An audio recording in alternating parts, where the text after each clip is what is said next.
और वो एक जो 3 फुट का भी जो अभी जिसने बोला 3-3.5 फीट का इंसान नीतीश राणे, उसका तो नाम भी लेना पसंद नहीं करते हम, लेकिन आपके चैनल के ज़रिए, आपके चैनल के माध्यम से, सोशल मीडिया के ज़रिए हम ये बात उन लोगों तक पहुंचाना चाह रहे हैं जो ये कह रहा है कि हम मस्जिद के अंदर आएंगे। तो हम कह रहे हैं कि आप वेलकम, बिल्कुल इंशाल्लाह आइए, आप ज़रूर आइए। आप आएंगे इंशाल्लाह तो मस्जिद के अंदर कलमा पढ़ के जाएंगे, और अगर नहीं मामला जमेगा तो इंशाल्लाह तू वापस कभी नहीं जाएंगे। तेरे जितने लोग आएंगे इंशाल्लाह वहीं तेरी तुरबत बनाएंगे। अगर आजमाना चाहता है तो आजमा ले। ऑन रिकॉर्ड अगर वो ये बोल सकता हूँ, मैं भी ऑन रिकॉर्ड ये बोल रहा हूँ, जिसको मेरे खिलाफ में अगर कार्रवाई करना है, मैं रहता हूँ उमरखेड़ के अंदर, यवतमाल जिला सदर हूँ, कभी भी आ जाना और देख लेंगे इंशाल्लाह।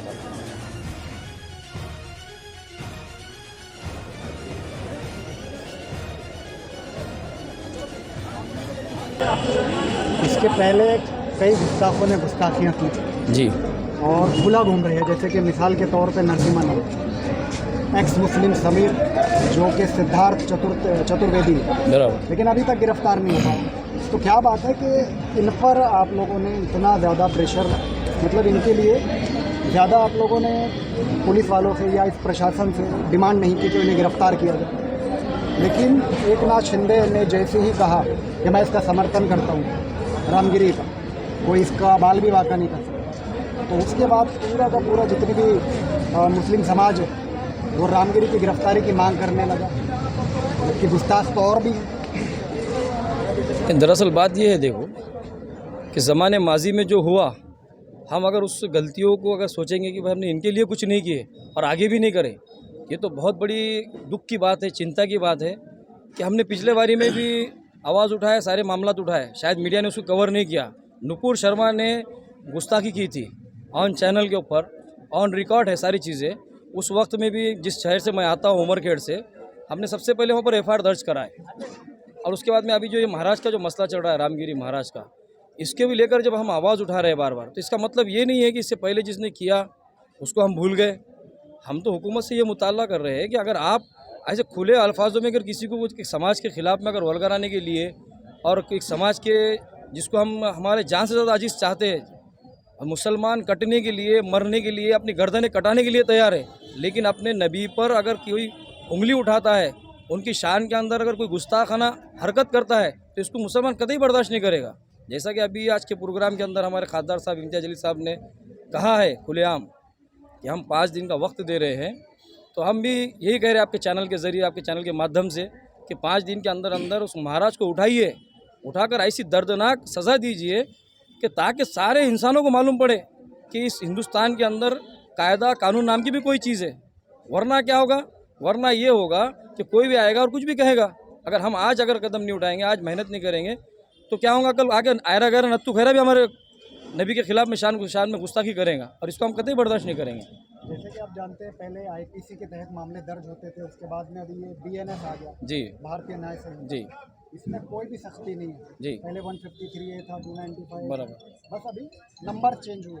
बाकी सब कुछ सेम है। सही में। तो गुस्ताखी अगर कोई करता है तो उससे अगले ही दिन या फिर उसी दिन जमानत मिल जाती है। तो ये जमानत मिलने का जो सिस्टम है,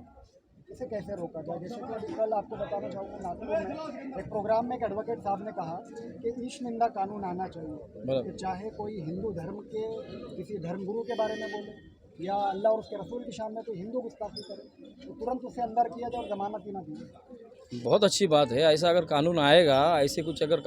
आईपीएस के अंदर धाराएं बनेंगी, तो क्या होगा?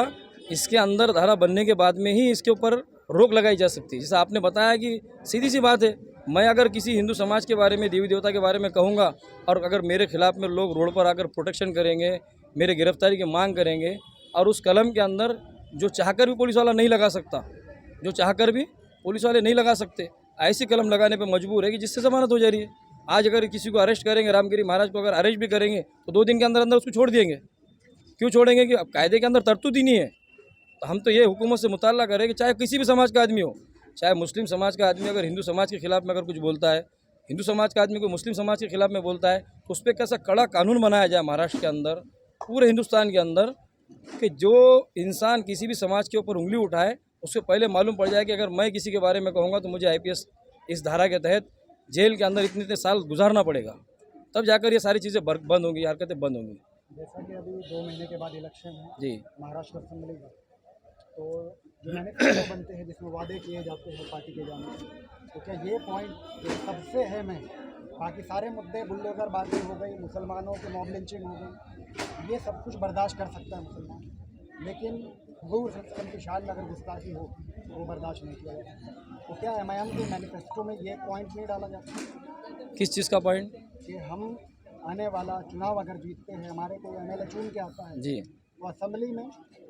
प्रॉफिट मोहम्मद बिल के लिए हम आवाज़ ज़रूर उठाएंगे। बिल्कुल इंशाल्लाह, अगर अल्लाह हमको इस लायक बनाएगा, अल्लाह हमको कामयाबी देगा और विधान भवन के अंदर अगर हम जाएंगे, हमारे लोग जाएंगे, तो हम हुकूमत को मजबूर करेंगे इस चीज़ के ऊपर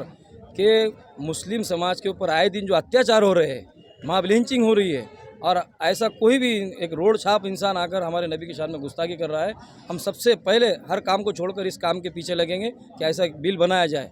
ऐसा एक कानून पास किया जाए कि जो इंसान अगर मोहम्मद सल्लल्लाहु अलैहि वसल्लम के ख़िलाफ़ में अगर उनकी शान में गुस्ताखी करता है तो सबसे पहले उसको नो एफआईआर, कुछ भी नहीं, बस डायरेक्ट उसको अरेस्ट, बाद में एफआईआर होंगी, सारी चीज़ें होंगी, लेकिन पहले उसको अरेस्ट किया जाएगा। कि दो समाजों के बीच में आपस में तार निर्माण करने का जो काम कर रहे हैं बीजेपी सरकार, खासतौर से बीजेपी सरकार, अगर एक नाथ शिंदे इसको सपोर्ट नहीं करते और इतने जो प्रोटेस्ट हुए, इतनी जगह पे एफआईआर फटी, तो इसको उठा देते थे,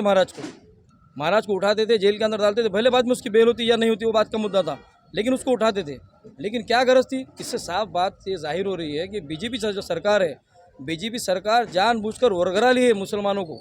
और हिंदू समाज के ऐसे कुछ समाज कंटक लोगों को बाहर निकाल रही है जो मुसलमानों के खिलाफ में बोलने वाले। और रामगिरी महाराज को कोई पहचानता नहीं था, जब मोहम्मद सल्लल्लाहु अलैहि वसल्लम की शान में गुस्ताखी किया तो उसको प्रोटेक्शन मिल गया, सारी चीज़ें मिल गई और सारी चीज़ों की हिफाजत के अंदर चल रहा है। जैसे हमारे खासदार साहब ने अभी कहा कि भाई डर रहा नहीं तो तू हिफाजत के अंदर क्यों है? तू डर रहा नहीं महाराज तो हिफाजत के अंदर क्यों है?